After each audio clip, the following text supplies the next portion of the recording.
Tu ne viens dans ce monde que de transit. Tu n'es pas dans ce monde pour y demeurer. La Bible déclare dans 1 Pierre chapitre 2 verset 11.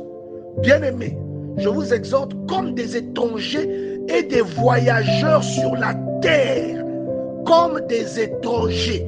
Il te dit que tu n'es qu'un étranger. Tu dois te conduire comme tel. Tu n'es pas là pour durer.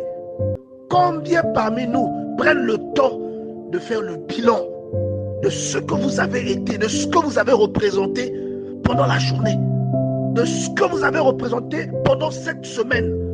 Combien prendront le temps aujourd'hui de se recueillir en prière pour évaluer ce à quoi ils ont servi aux autres pendant cette semaine, pour évaluer ce à quoi ils ont été utiles au royaume des cieux pendant cette semaine?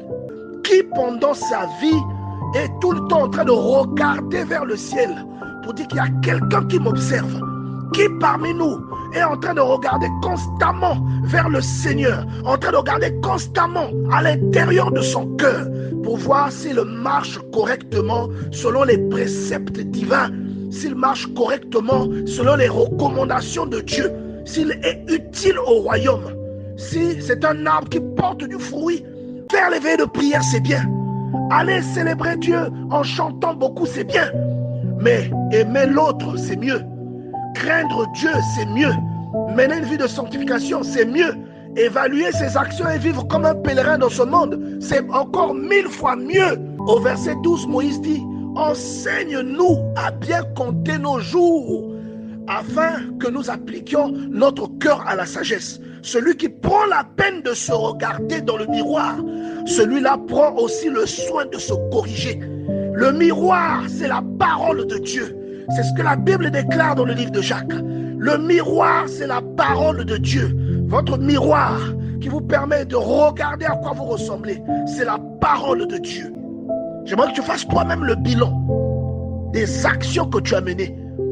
Est-ce que ces actions-là auprès de Dieu, avec le don qu'il t'a donné, est-ce que ces actions peuvent être considérées comme une contribution à ce que le royaume de Dieu soit renfloué? J'aimerais te rappeler que tu ne viens dans ce monde que de transit. Et j'aimerais tout de même te poser la question de savoir, depuis que tu parles en langue, qu'est-ce que tu as fait pour le royaume?